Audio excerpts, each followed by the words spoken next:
We're at the Dubai Air Show, and joining me now is Jim Olbar, head of Boeing Commercial Airplanes. Thank you very much for joining us, Mr. Olbar. My pleasure, Andrew. Let's start with your large order backlog of more than 3,500 airplanes. How confident are you this backlog will not simply melt away because of the deteriorating economic environment? Yeah, the backlog we have is really closer to 3,300. It's about 7 years of production. And we went through a downturn, as you recall, in 2008, and we really did not see that much melt away in the backlog that we had. But I like the idea of having the backlog that we do as we come into a really uncertain period economically. So in this context, how important are the Gulf carriers such as Emirates to Boeing? Well, they're very important to us. You know, I think if you look at what they buy a lot of the large airplanes. And you know, from here they can go really anywhere in the world. So what they want are the wide bodies that have great range, and that's what we provide. Perhaps the more prescient question on your order backlog is the fact you're increasing production considerably on both your narrow body and wide body aircraft. How confident are you, though, that Boeing can cope with this production increase, and perhaps more pertinently, that your supply chain can cope? Yeah, the reason we're ramping up in production is really because I believe that 7 years of backlog is too much. We have good customers that come to us that want an airplane, and we tell them they got to stand in line, and we'll deliver one in 7 or 8 years. That doesn't work. It's not about having the best airplane, it's having the best airplane available. So we do want to go up in rate, we do want to try to burn some of that backlog down. Now, that's not without risk. Every time you go up in rate, you know, there is a concern. We've proven that a number of times at Boeing. So we've worked very hard with the supply chain, and you know, supply chain, of course, is supporting Airbus, which is going up in rate. You've got Bombardier, you've got others. So it's something we watch very carefully. Now here at the Dubai Air Show, the 787 is very much in focus, but that plane was delivered 3 years late to its first customer. What lessons have you learned? Well, one thing about Boeing is we're always pushing technology. And I think this time we probably pushed a little too hard. Some of the technologies weren't as mature as they should have been. I think that we asked some of our suppliers to do things they'd never done before, and we didn't provide the kind of oversight that we needed. But this is a great airplane. This is everything that we hoped it would be. I think we deliver it to our customers. I hope they'll forgive us for being late, because it's going to provide great economics for them, and it's going to be a very different experience for the traveling public.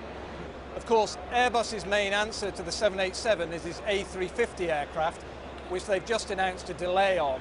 What do you make of that decision? Airbus is a great company. I have great respect for Tom Enders and their whole team. And you know, Tom and I have talked. Doing the development of a very complex system like this is hard. And they're having some of the issues that we had, but they will figure it out. They've got good engineers, they've got good people, and I'm certain the A350 will be a good airplane. And does this delay on the A350 present an opportunity to Boeing to sell more planes? Well, I think anytime there's a delay, it provides an opportunity for others to come and fill that gap. But is this an opportunity to sell more 787s or 777s? I think it's probably an opportunity for the 777. Also, once we get up to 10 a month on the 787, which is not going to be easy, we got to look very hard at going up in rate there, because we can sell those airplanes. Turning now to your 737 workhorse, the narrow-body plane. In the summer you announced you would re-engine that plane to make it more fuel efficient. But why did it take so long to get to that decision? Because you were also considering the case for building a new plane. Yeah. Because overall it feels like Airbus with the A320neo, they've stolen a big march on you. Well, I'm not sure they've stolen much from us. You know, we have over 700 commitments, and we've only been talking to customers for about 3 months. You're going to see more announcements this year and early next year.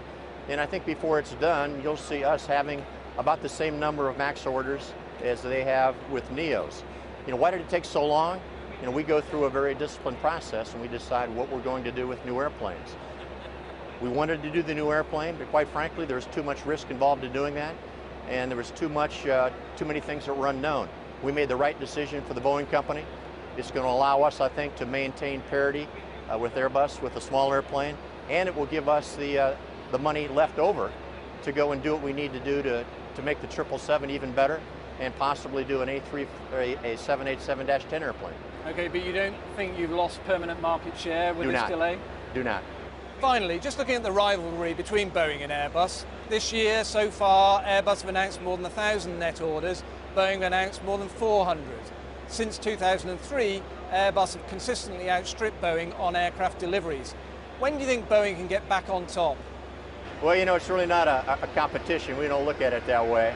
But if I look at the rate ramps that we're going to do, and I look at the rate ramps that I believe that Airbus will do, and I think next year will be very close in terms of deliveries, and I think there's a very good chance that in 2013 we'll deliver more airplanes than they do. In 2013, you'll be back on top. 2013 we'll deliver more airplanes. Mr. Allbar, thank you very much. All right, thank you, Andrew.